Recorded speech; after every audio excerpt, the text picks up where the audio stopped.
And so the conversation is here again. Good morning to you once again. My name is Uduak Daniel.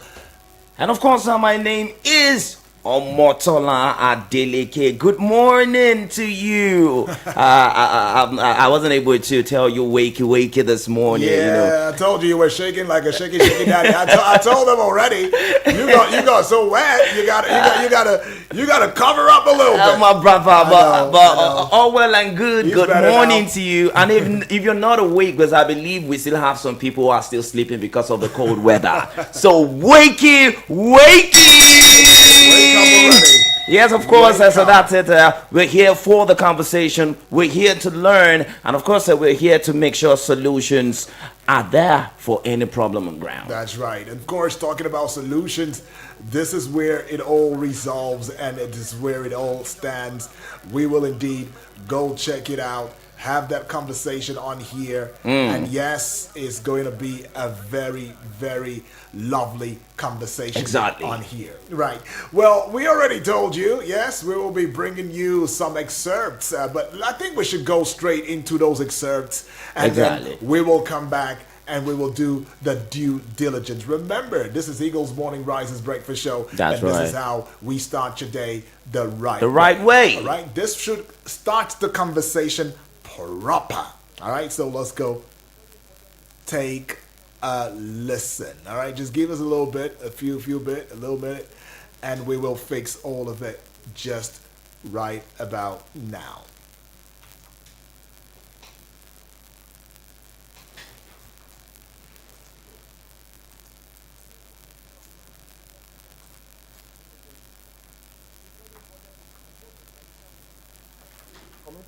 And the general public.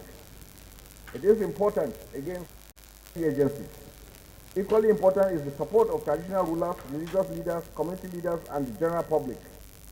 It is important, again, for those that will handle this equipment. This equipment cost billions of naira that could have been used for other aspects, but have been dedicated to do this. So I want to charge you that we must maintain this equipment very well. We will come after a year and see how these equipments are looking. Because we don't want to hand them over and then you throw them away or you mishandle them and they become bad within a few months. They must serve the purpose they are brought in.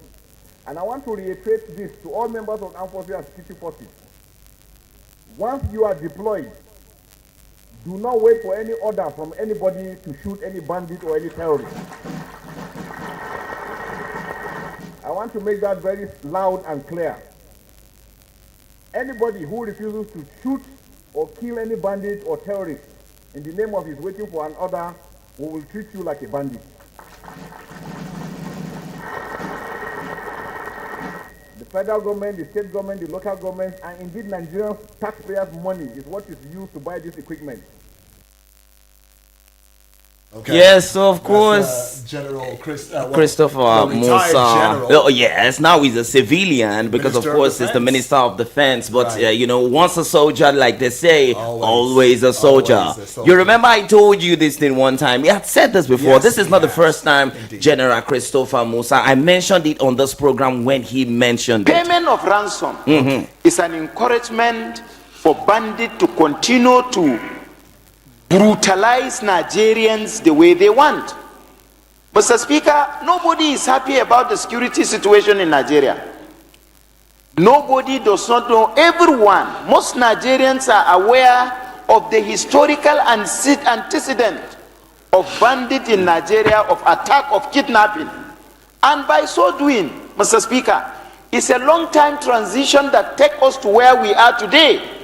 In as much as it is good to encourage government and appreciate government where need be to take measures that will curtail issues of insecurity, it does not stop us from taking decision, providing legal framework, providing resolution that will equally help government if properly enforced, it will curtail the act of kidnapping and banditry. When you don't pay ransom, and tomorrow you don't pay ransom, believe you me, Mr. Speaker, it will demoralize the bandit from doing what they are doing.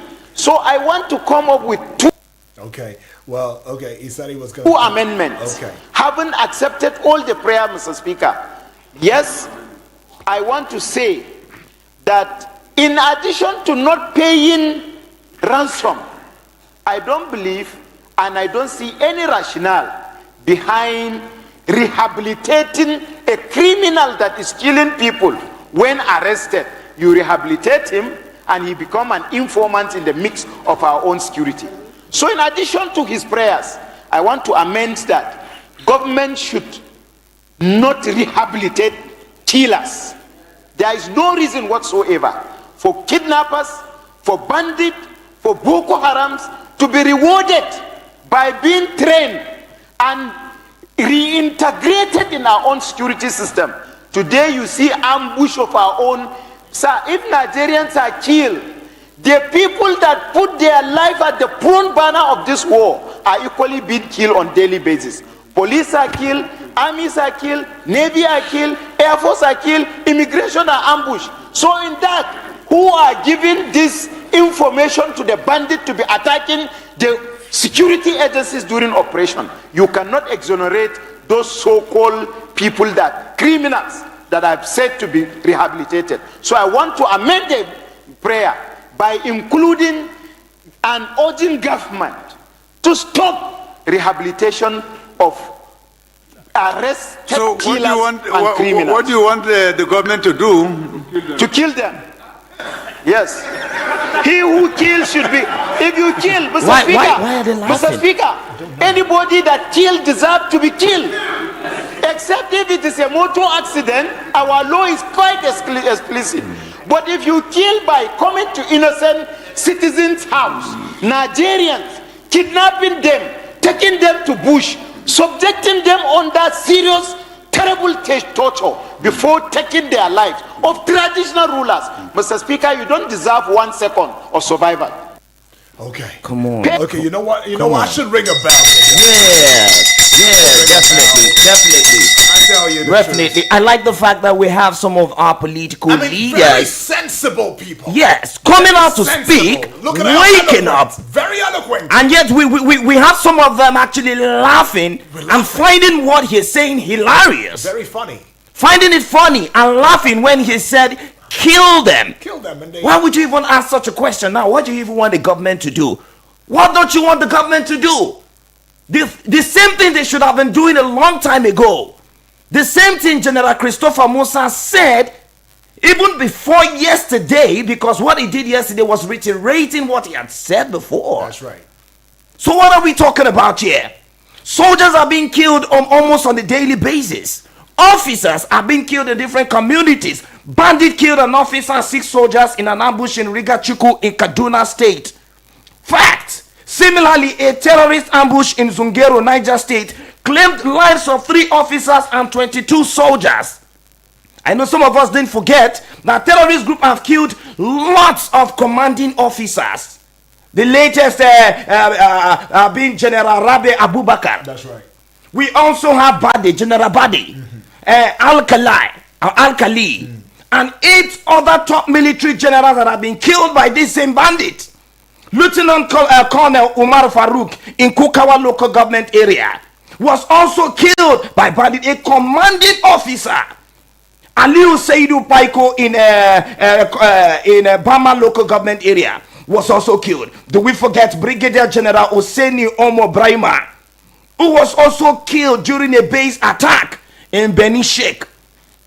We see a lot of these things, and we have some of the House of Rep members laughing because perhaps they feel safe, their families feel safe. Or because perhaps they're also part of the banditry and terrorism going on. I mean, if you also look at it, it's not just about all of these big names that you've called. I can also tell you that we've seen military bases being raided, Burnt down.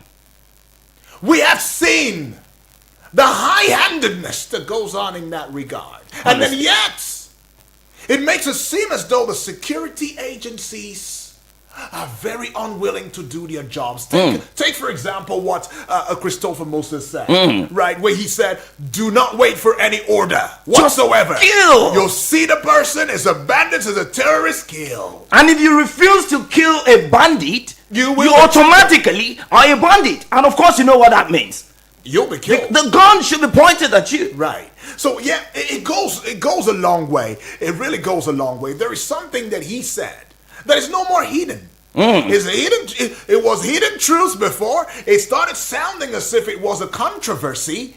The fact that you get these people, you call them repentant, you so-called allegedly rehabilitate them, you give them jobs, give them money, start life, even when Nigerian, the common man, is not even earning 70,000 naira. I know a lot of family people who are earning 30,000 naira and they have 4 children. How they managing? But no, repentant bandits come in and you give them rehabilitation, you give them food, you use our monies. We are the ones, the baboon, monkey they walk, the baboon they chop. Now, let me even bust your bubbles. Talking about this rehabilitation, de-radicalization, and reintegrating bandits into the society. Do you know? Because, of course, it's public news. And if you don't know, I want you to know today. The federal government has spent over 604 million naira on de-radicalizing and reintegrating, some of these people into the society through Operation Safe Corridor. Independently, 6 billion naira have been spent by Borno State over the past 18 months. The National Counter-Terrorism Center, NCTC, under the office of the National Security Advisor, ONSA, under Nuhu Rebadu. Do you know?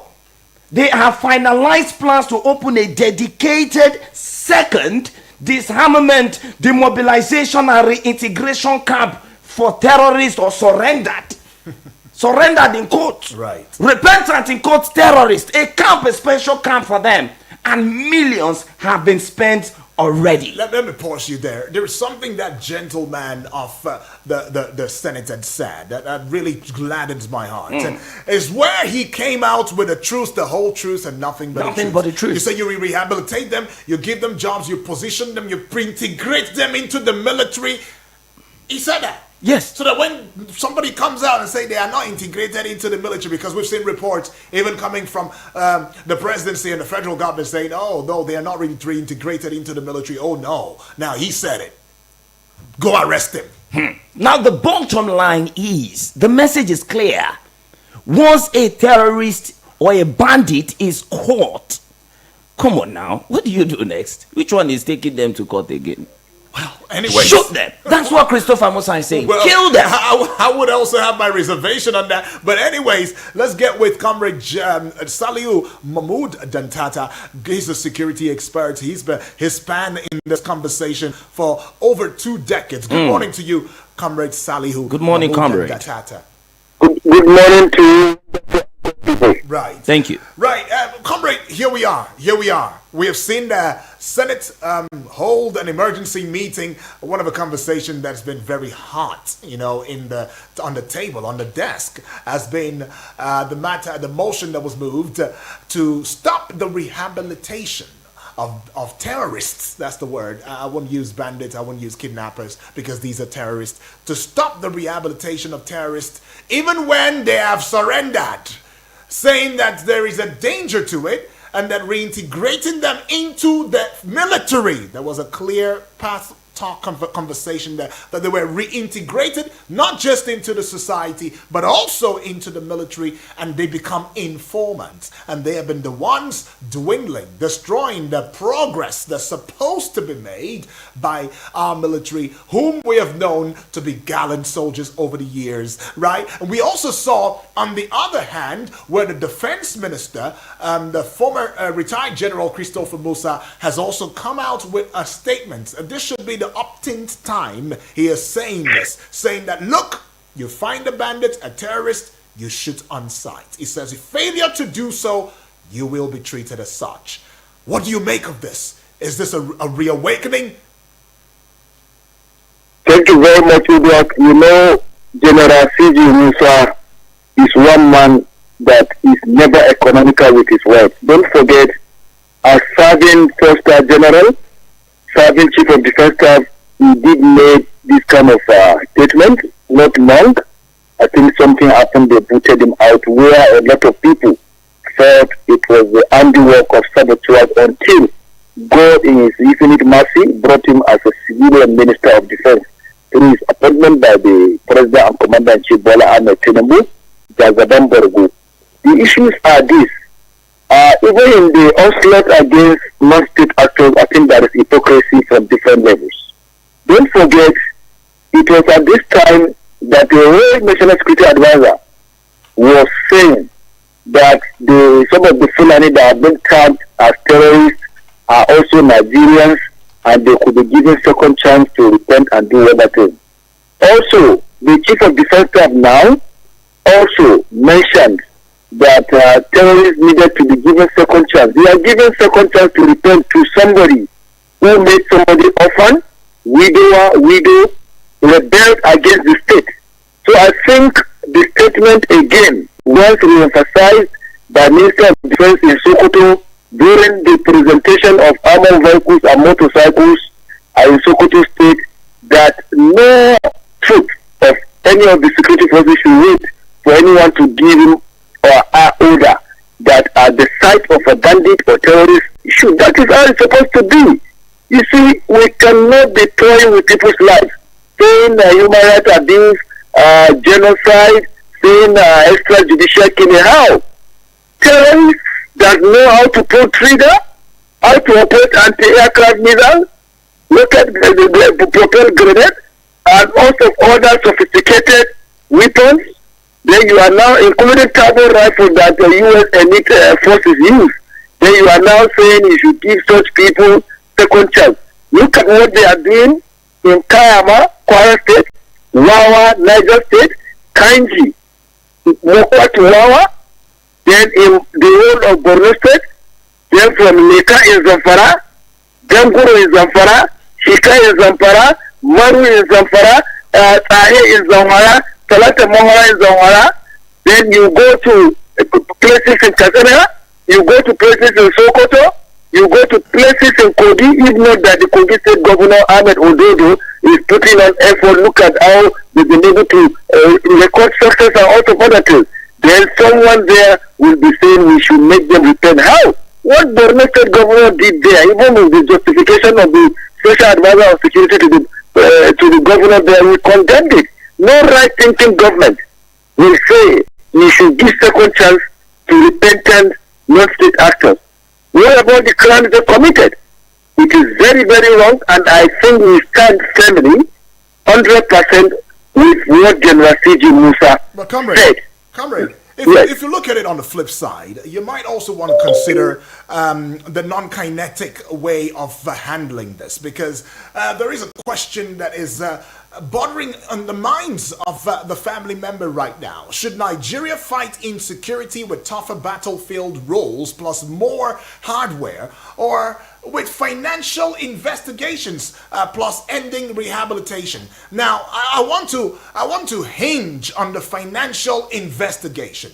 Now, we've seen where the United States of America has named certain Bermuda Shanje operators as being financiers of terrorism, not just in Nigeria, but even across the Sahel. And we have not seen any decisive action, so to speak, in apprehending these ones, especially those who were Nigerians mentioned in the list. Now, it goes on to saying that, look, if you keep shooting the bandits, the terrorists, and you keep killing the foot soldiers without cutting the head of the Hydra, are we indeed making a progress, or we are making clinical onslaughts?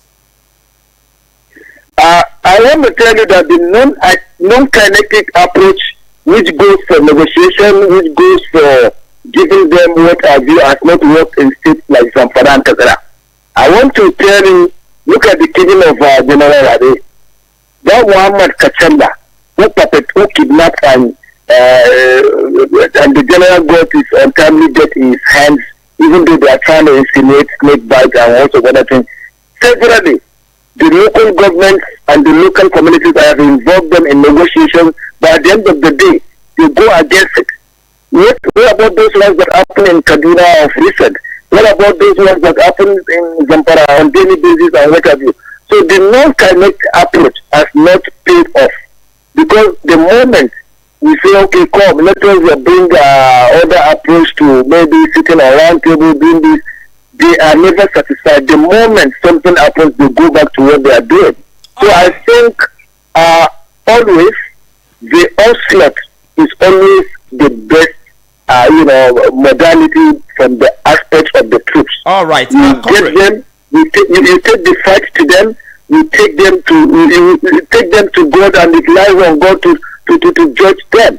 So the non-kinetic, let me give you an example. Even though they say sometimes no smoke without fire, yes. I can tell you one good example. You see, sometimes when in the society too, we lack social security, there is illiteracy, there is poverty, you see the recruitment of people into banditry and terrorism on the high rate. Because when people feel dejected, people feel deprived. I will give you one good gesture that FCT Minister just did yesterday. Yeah. Last week, his transportation secretary went on rampage and raid on illegal parks in FCT, where even transport interstate vehicles were arrested and what have you taken to ministerial task force in way and what other thing. When he gave the report to minister said he should release those buses and the arrested vehicles with warning. Why is this? Because this is the means of livelihood of people. When some of these drivers and workers that get from this vehicle, if this vehicle stay there and you now start doing otherwise, they could resort to crime and criminality. All right. So let me conclude on this. All right. So I think, yes, so this gesture that Wike did as FC minister is a good thing. So governors and other people too, they should look into certain aspects. Is there anywhere in my state where I'm not doing things right, that some people are going to join banditry or terrorism? Even though we will also commend the VIO director, DRTS, and other people in the FCT, Dr. Abubakar too. So I think we should also create employment, fight poverty and illiteracy. Then we can also say we are making non-kinetic approach to not only when it happens, and you now start making negotiations. All right, Comrade, thank you very much. Now, beyond just gestures, there are still people are still talking about this issue of self-defense. There's still the controversy of self-defense. Now, in the United States, some people are making reference to countries like the United States where self-defense laws exist. In fact, there's a particular principle that is called the stand your ground principle, which allows individuals to use deadly force in self-defense. Now, we also have some European countries like Poland that allows for self-defense. Now, self-defense in the sense that you have to have this, small localized, perhaps like vigilantes, or maybe a county has a security outfit where they have sophisticated weapons. Same thing in Czech Republic, Austria, and Germany, even in Canada. In fact, I remember when the senior special assistant to the president, Bola Ahmed Tinubu, on policy communication, Daniel Bwala, he said, and I quote, that Nigerians have a constitutional right to defend themselves and their communities against insecurity, including applying for legal licenses to bear arms. According to him, it is permitted under the law.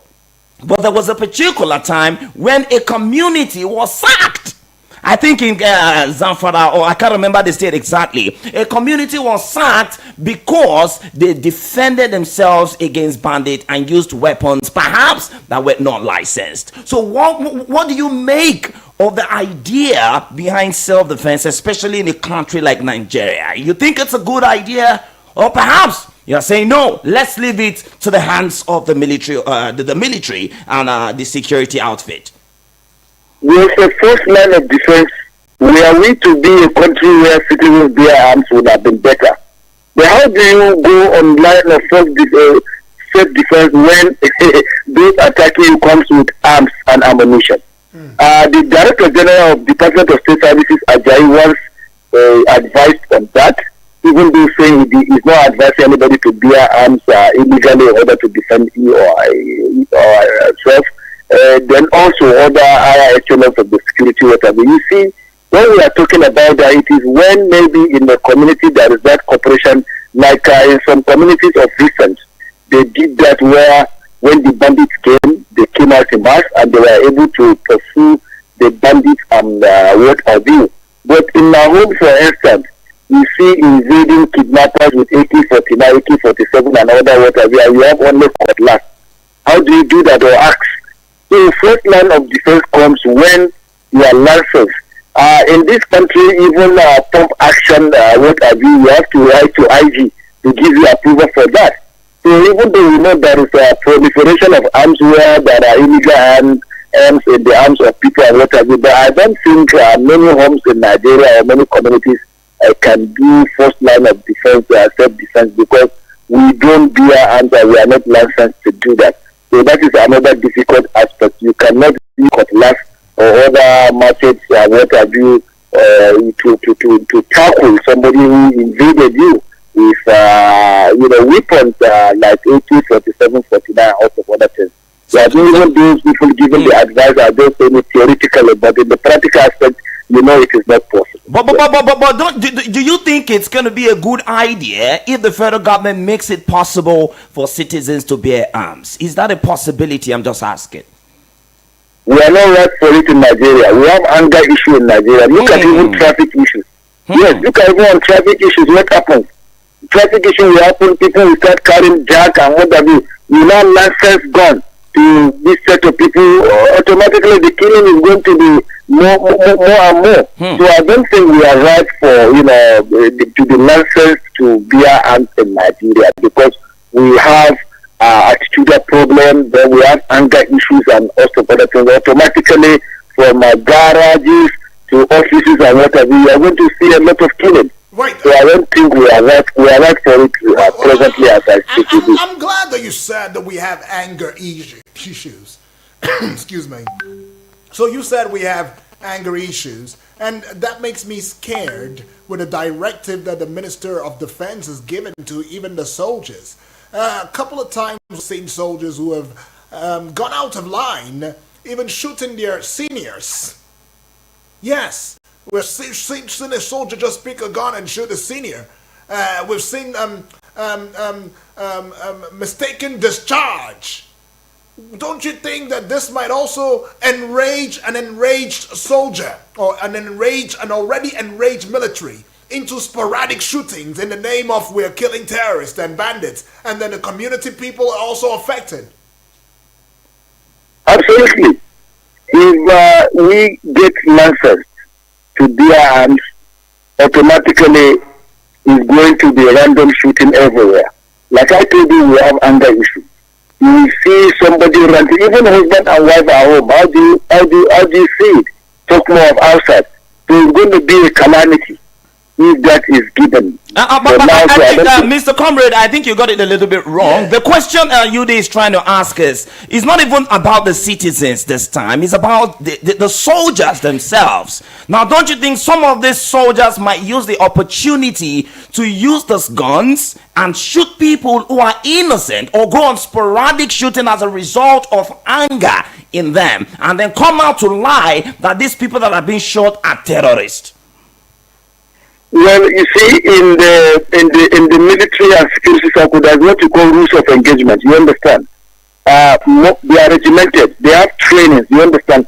For the few ones that you see sometimes, even though it's not rampant in the armed forces, I can say maybe it's chemical, why you have it in the police, where you see sergeants shooting inspector or whatever.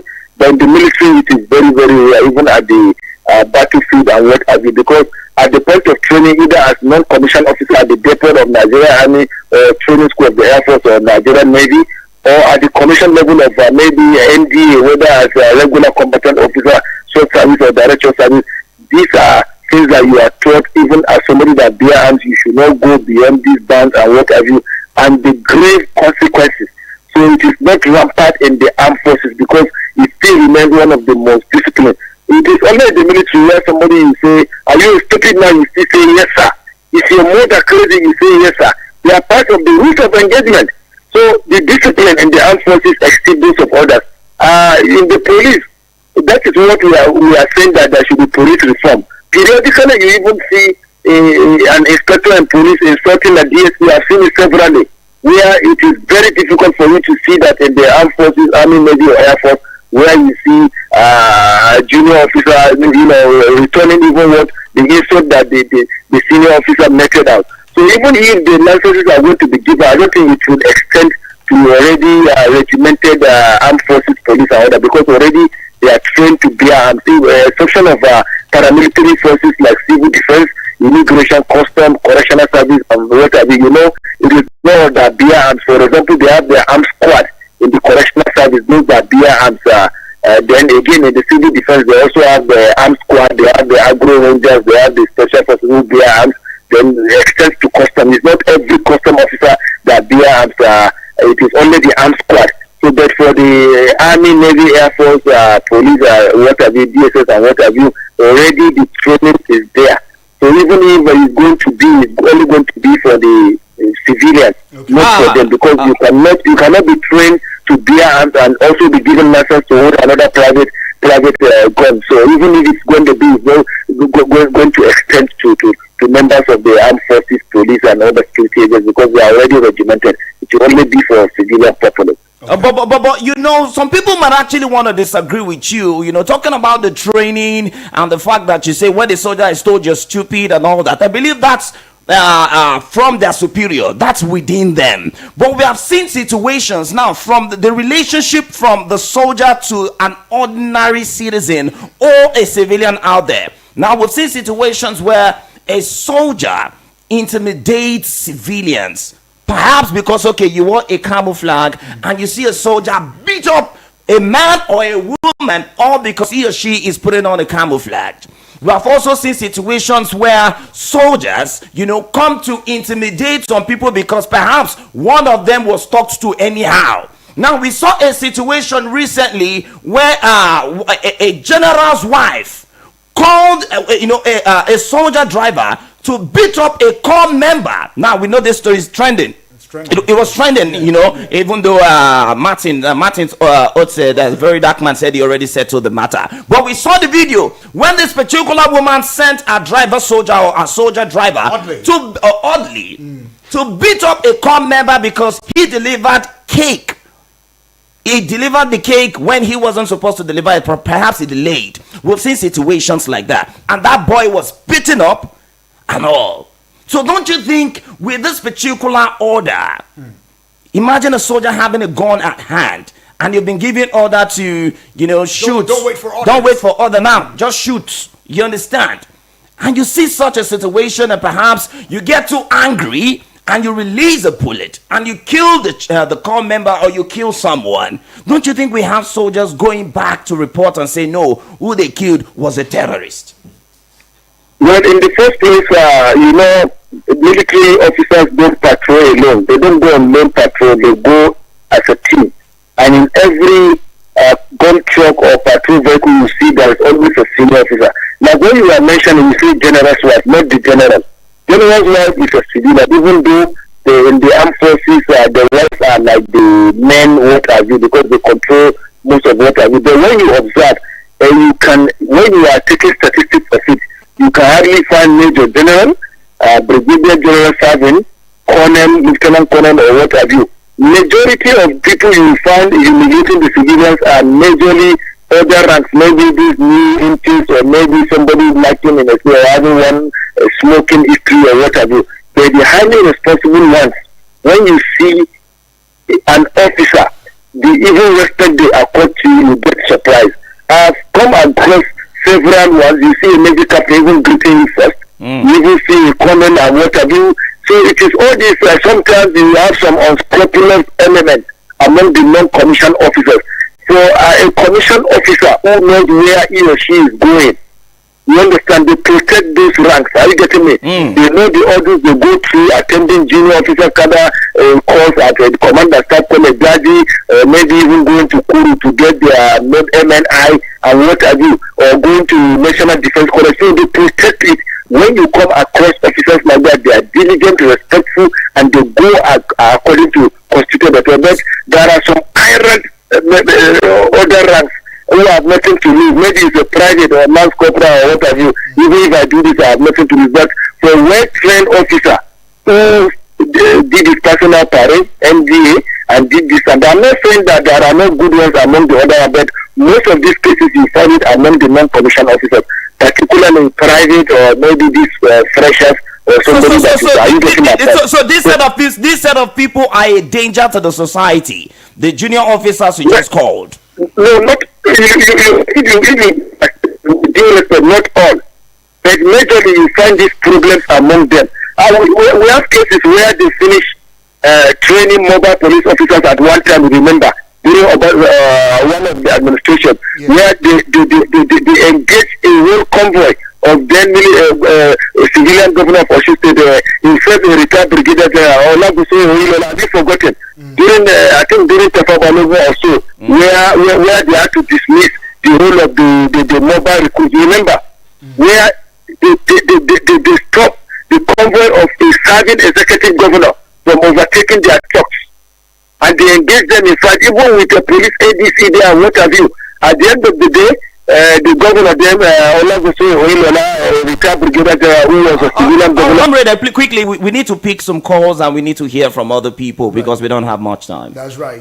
Comrade, if you don't mind, let's just get to hear from the family members. Remember, you can leave a message via the YouTube. I mean, all roads should lead to the YouTube channel now, Eagles TV Abuja, and we will take that message right there on YouTube. Eagles TV Abuja on YouTube. The Facebook is not very present now, so take it to the YouTube. There's a link on Facebook that'll take you to the YouTube, directly to the YouTube. So go on there and leave that message. Hello, very good morning. Hello, good morning. Yes, good morning to you, my brother. Yes, Abubakar for Fulham. All right, Abubakar. They'll get in the studio. They spoke very well, Mr. Yuri. 30 seconds, Abubakar. 30 seconds. Let's go.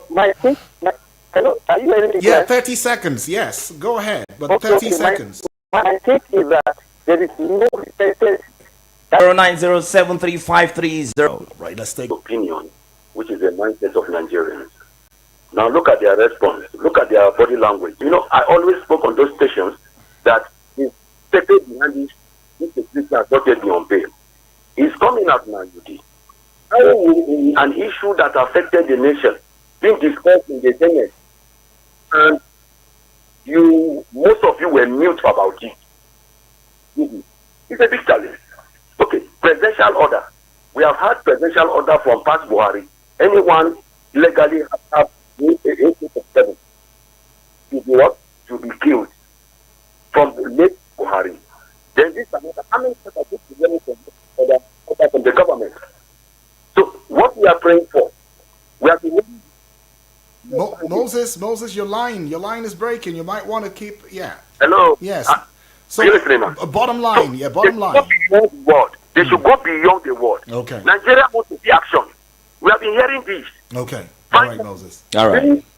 Sponsorers end their destiny. If you end the destiny of these sponsorers, the end of the security of this nation has come. Many thanks, Moses. It says, end the destinies of the sponsors. And of course, that's another point. The people sponsoring them is the major problem. And that's the people who pay money for weapons. Some of these people have APCs too. That's the point. That's the question I asked you earlier, comrade, when I said, why not cut off the head of the Hydra? You're just going after the financiers of these terrorists are the major problem, if you ask me. That's the major problem, though. But anyways, let's hear from yet another family member. Hello, good morning. Good morning. My name is Emmanuel. I'm calling from Sokoto in Abuja. All right, Emmanuel, thank you. 30 seconds, 30 seconds, 30 seconds. One impression by your presenter when you say they should shoot without waiting for order. What that statement is going is telling those who are the front line, not soldiers that are within the city or villages, and they understand what that meant. We had report, confirmed report. We are instances, the commanders who refuse to give order, even when they are looking at the militants. That is what is meant to correct. So please do not misconstrue that. There is no misconception. No one said anything like that. I don't know where you heard that, but no one said anything like that. But anyways, no one here said that. Thank you still. This one is coming from Aliu Siaka from Kuchingoro, who says the wound can never heal. Right? That's where he sees that from. And we see this one. We should take it as quickly as we could. It's coming from All right. From Yusuf in Usetu, say good morning, Yudi and my brother Omoti Babanla. Right. The defense minister's directive for troops to shoot terrorists without waiting for orders sounds more like a political statement than an operational one. How does this align with the armed forces law, which makes disobeying lawful commands during operations a serious military offense? Take the reported KB school attack, where troops withdrew from Government Girls Comprehensive Secondary School shortly before bandits attacked and abducted 25 female students. Senator Adams Oshomole had called the military authorities to name and discipline the commanding officers involved in KB incident, yet no public action has been announced. The real question is not whether Nigerian soldiers are willing to fight terrorists, but whether they are adequately equipped and whether there are moles within the system, and whether the policy of repentant Boko Haram is being dictated by forces that government unwillingly tend to disobey. Have a nice day. Yusuf from Usetu. Some thoughts, some strong thoughts. There can be Undu now is saying, I'm in Nasarawa stage. Good morning to you and the guest. All terrorists deserve to go back to the creator so they can explain why they decide to do evil instead of good. There should be no mercy for terrorists and prodigal sons. Yudi, how about the sponsors? You can't cut a tree in the branches and expect it to die. Instead, dig it out from the roots. There can be saying, and as well, reiterating what we just had, said here. In your final thoughts while responding to all of these, Comrade Saliu, Mahmoud and Dantata, what do you think? Well, I think all hands must be on deck, both ownership involvement, government policy to wipe out banditry and terrorism. Because sometimes there is no smoke without fire. Once the policies in the system is not favorable to the common person, you find the opposite. It is not everybody that can control his or our mind. So some of these terrorists, some of these bandits are also products of the failed system. In a situation where you go, you see people on illegal gold mines with foreign collaborators, what do you expect? You find banditry in some of these areas. In a situation where people go preaching wrong religious ideology without being questioned, that is where you find Boko Haram. Then you now see imported ones like ISIS, Nakura, and all of other things. So above all, we need a societal enlightenment, education, and mobilization to know what is right, when, and how. Then our politicians should also fear God. All these monies they use to buy 160 million SUV, big billion houses and whatever, we make them invested in human capacity building. In northern part of Nigeria, for instance, if there is less literacy, if there is high literacy level, if poverty is fought, nobody will get recruited with 100,000 to go and plant bomb in the mosque in Maiduguri or be involved in banditry in Zamfara. So there are certain factors, bad governance, bad leadership. We also need our politicians to do the needful. It is not to represent people, build multi-billion houses, go to America, go to UK, have investments. No. If today you invest in people, even if you remain poor, look at example now, the Iranian late supreme leader, Khamenei. What was he left with no house, no car, look at the world leaders that attended the funeral. So Nigerian politicians at all levels should also think so. Then our patriotism should also be with free education, free healthcare services, social security and others. Nigerian citizens are living in abject poverty. No shelter, no security, no power, poor education, poor healthcare delivery. Then tomorrow, when they now welcome you to certain bad things against the country, you give in. So we must hold our leaders accountable, and they must do the needful at National Assembly, government houses, presidential villa, ministries, and also other sectors. Right, comrades, Saliu, just before you go, I'd like for just one final clarification, right? We keep talking about the Hydra, the head. You didn't really touch on that. Now, there are talks that for the insecurity that's going on in Nigeria to persist and become as strong as it is, that there are sponsors who are not just the Barul de Change, but even within the National Assembly. Do you subscribe to that? There are bad elements. Bad elements not only in National Assembly, in every sector of the government, including the security, that are aiding and abetting. Are you with me? Right. Okay. So the issues are when sometimes there is lacking checks and balances in the country, this is what you find. Okay. Today, if somebody wants to come and contest for a state assembly, House of Reps, or Senate, or governorship, or what have you, godfatherism. People even at the point of primaries, they don't look at who is competent, who has what have you, patriotism. They look at who is your godfather, what money you have. So, for example, if somebody is into something inimical to national development, and he got the money and come, he bribes some people, they get elected for primary, then they make the candidature of the party. What do you see? So we need to also, this is the right time for us to, as our leader, lawmaker, governorship candidate, these things have their roots, and the roots are also ourselves. Poverty has created corruption, and illiteracy has also brought about poverty. Okay. So a lot of people are just feeding from hand to mouth. Right. Where with peanuts, they choose the wrong people. Right. So as citizens too, we need to know the groups of people and types of people we choose. And that is where integrity comes in. We must effort choose people who have integrity in our society to represent us. There is no law that says you must have Godfather, you must have this and this. Ordinary people across the world have been elected to go and represent their people, and they achieve a lot. Look at Singaporean history today. It is ordinary person that became prime minister, and look at how they have changed their everything from economic to oil. So Nigerians also need to think towards that. All right. Many thanks, comrade, for that. Thank you for your time and adding your voice prestigiously in this conversation. We appreciate. All right. Thank you so much. Thank you. Thank you very much. All right. Well, and to the callers too, yes, thank you to everyone who dropped messages. Okay, we have a message on Facebook. Yeah, you might want to talk about the opinion poll. I mean, there's usually an opinion poll that we put out there on Facebook. Please always get there, and you will see. We just want to hear from you. It's an ABCD opinion poll. I mean, on this conversation, the defense minister is saying, see bandits or terrorists, shoot first. Don't wait for orders. The Senate is saying, stop rehabilitating terrorists, cut the ransom money, and all of that. Where exactly do you stand? Do you stand on shoot first? That's A. Do you stand on fix the money? No ransom equals no bandit. Or both, guns and cutting cash, guns and paying no ransom. That's or right. D, neither.